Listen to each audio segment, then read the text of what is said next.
everyone. Magandang hapon po sa inyong lahat.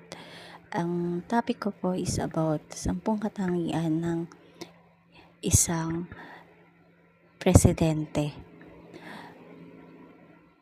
na dapat po nating iboto sa year 2028 po. Ito po yung isang katangian na dapat nating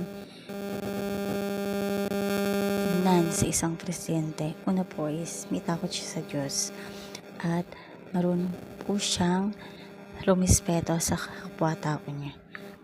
Bakit po kailangan ng isang presidente na may karoon siya ng takot sa Diyos?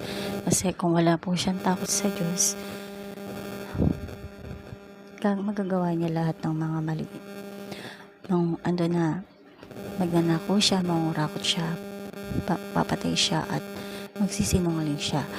Yan po yung isa sa mga isang presidente na kung hindi siya magiging makadiyos sa kanyang puso.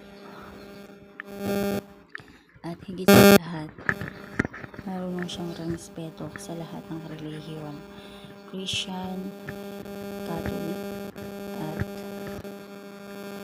Iglesia, LDS, at Muslim. Kailangan po. So, higit din po sa lahat sa pagiging makatao, yung marunong siyang rumispeto kahit na anong status ng isang tao.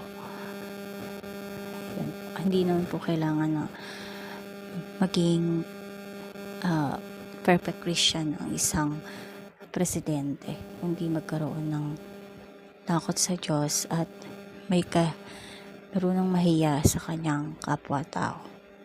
Sa mga susunod po na katangian ng isang presidente ay didiscuss ko po or sasabihin ko po sa pangalawang discussions. Bye.